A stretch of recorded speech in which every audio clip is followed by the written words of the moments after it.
Rain, the welcome sight of dark monsoon clouds, brings joy to every heart.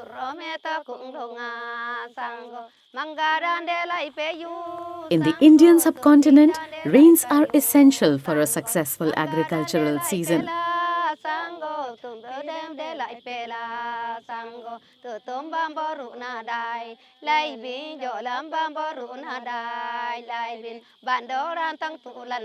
According to a report of National Rain-Fed Area Authority (NRAA) 2012, rain-fed areas currently constitute 55% of the net sown area of India.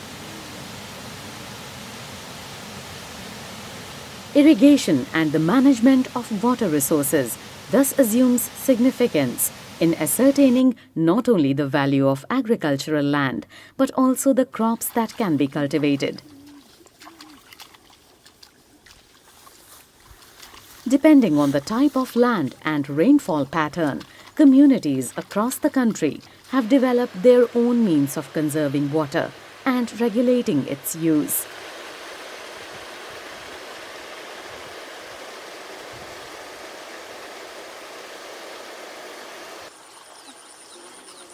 Tribal cultivators in particular have developed several methods of irrigation and water management. The Lanjia Saora community of southern Odisha is particularly adept in terrace cultivation of paddy and the management of water to irrigate these fields. Living in the hills of the eastern Ghats of Gajapati and Rayagada districts of Odisha, the Lanjia Saora are part of the larger Saora community.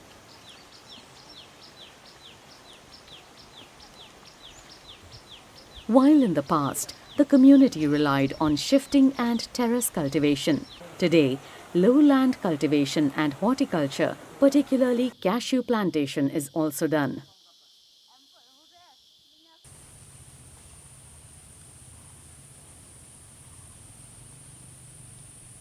Living in a rain-fed area, the Lanjia Saora have a deep understanding of the ecology that sustains their community.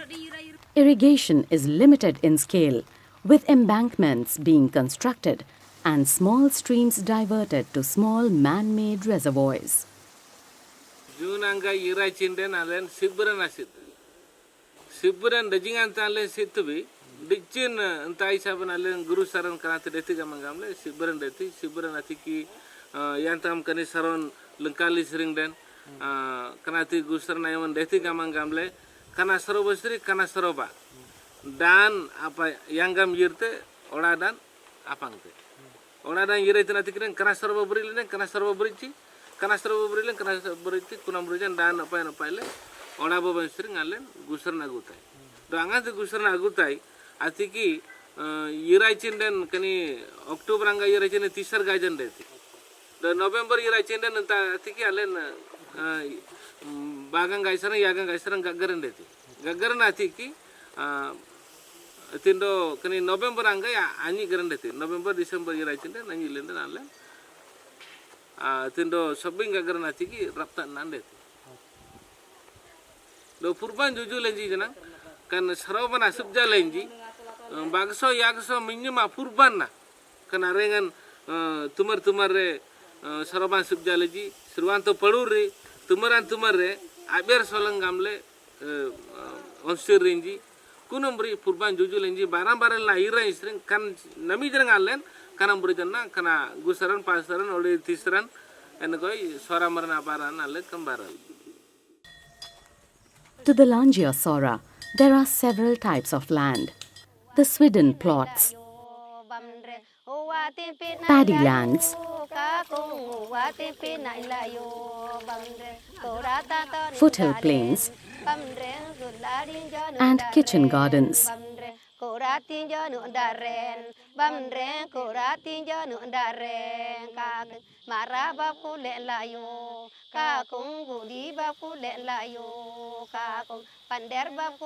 The uppermost portion of the hill is where forest cover along with grasses and miscellaneous vegetation is found.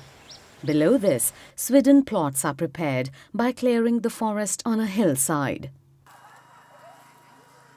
In the past, the community practiced mainly shifting cultivation. During the monsoon, rainwater washed away much of the soil. To prevent this, the Lanjia Saora then began making stone bunds, which gradually led to the construction of terrace fields. This system is more than 200 years old. It is learned that some people have migrated to the northeast, Saora people, to work in the tea gardens during British time, British regime. And in those areas, they have learned the art of making terraces, because in those areas, terrace cultivation was being practiced since ages. So they found that the system will be quite suitable to their area. So they learned the technique, came back to their villages and adopted it. These fields not only restrict soil erosion, but also allow for the optimal use of water resources, which would otherwise run off. Today, while shifting cultivation of millets is undertaken close to the hilltop, the terrace fields are used for the cultivation of paddy, as are the foothill plains. The Lanjia Saora settlement may be located in any of these zones.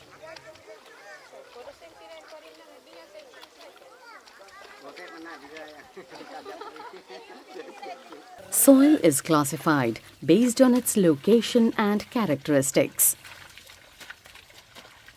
Clay-like soil is found in the lowlands, wetlands and stream sheds and is good for growing paddy.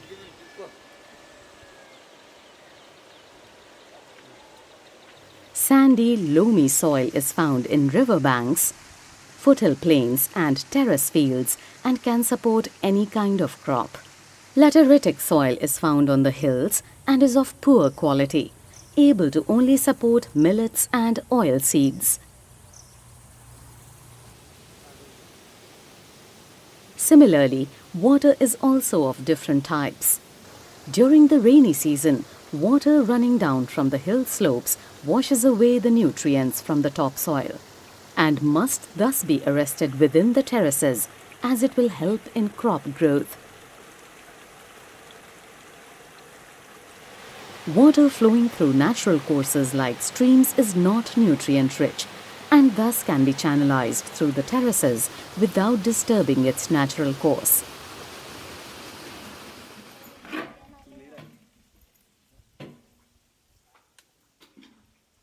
Finally, water released from in between the rocks is to be used for drinking and is stored in shallow wells and water holes. The Lanjia Saora also regard the natural elements, hills, forests, land, water, landscapes, streams and rivers as gods and goddesses.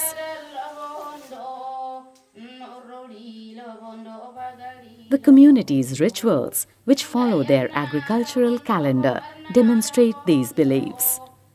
For example, Labsum is worshipped for the fertility of the soil. The hill deity Manisum and Idaisum are worshipped at the Swidden lands before the harvest.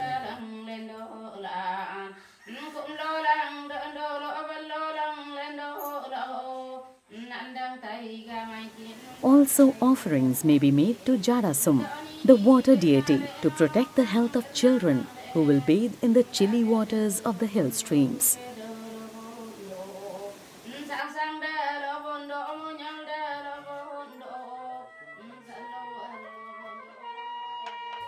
This well-defined system extends also to the ownership of land.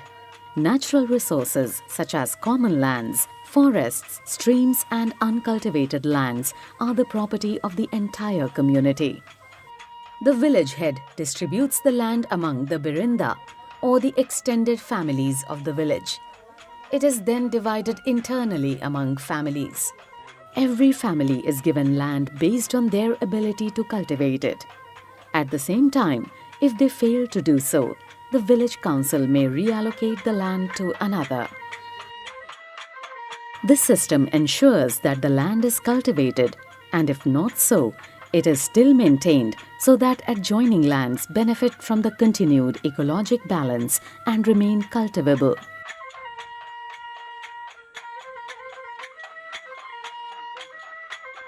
The Lanjia Sauras believe that with careful management, a perishable resource can be converted into renewable one. One can see this worldview at work in the way the Lanjia Saora construct their terrace fields and irrigate them.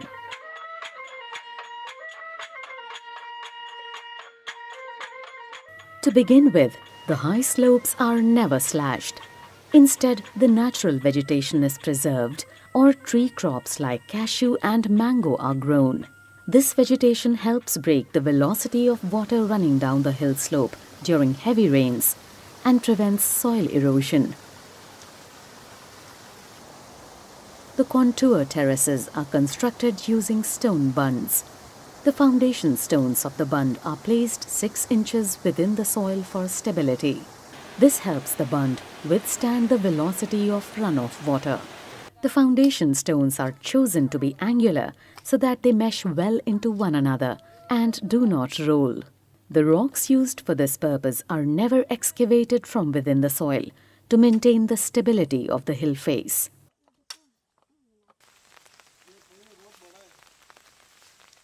On a high slope, the bunds are laid out in close proximity of about 10 feet, and as the slope decreases, this distance increases to 70 or 80 feet. Thus, the terrace beds are wider in the foothills than close to the hilltop. The bund is about a meter in width at the base and tapers to about 1.5 feet on the top.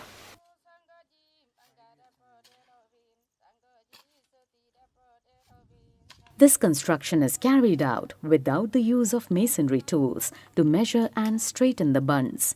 Experience in embankment construction allows the Lanjia Saora to construct strong stone bunds with uncanny accuracy as to the load they will have to bear from running water.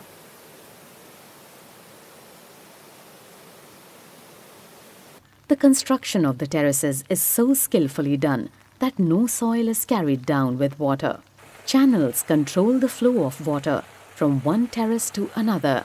This method avoids flooding of the terraced fields, and instead water trickles from level to level through stone fencing and ultimately flows down to the lands in the plains. The terrace beds are also constructed so that the inlet end gently slopes down to the outlet end. Thus, water can slowly move through the field before being released through the outlet. The inlet is positioned diagonally opposite the outlet so that the soil can absorb the maximum moisture. This also prevents the formation of gullies that facilitate soil erosion.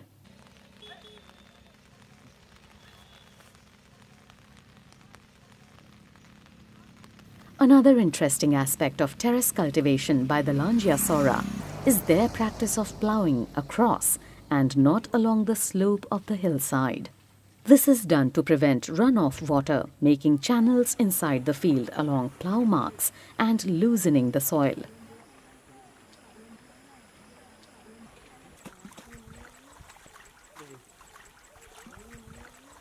The preference for terrace cultivation by the Lanjia Saora arises from recognition that terrace construction is a one-time affair and is thus lower in laborer requirement than shifting cultivation. The terrace fields are owned by individual families, with the sons and unmarried daughters inheriting the lands of their father. However, all community members help in the management of soil and water as a collective effort. The indigenous systems of land and water management of the Lanjia Saora demonstrates their knowledge regarding cultivation in the hills and the range of situations, problems, opportunities and innovative technologies that can arise from it.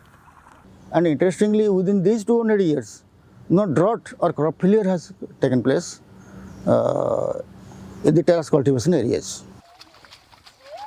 This indigenous knowledge is invaluable not only to managing the ecology of this region, but also to understand the impact of changes taking place in this region due to increasing human intervention.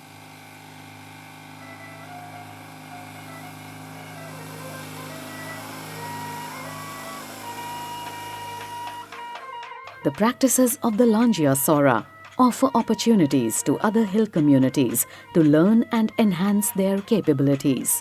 They also signal the possibility of improving and refining these practices to further benefit the Lanjia Saora community.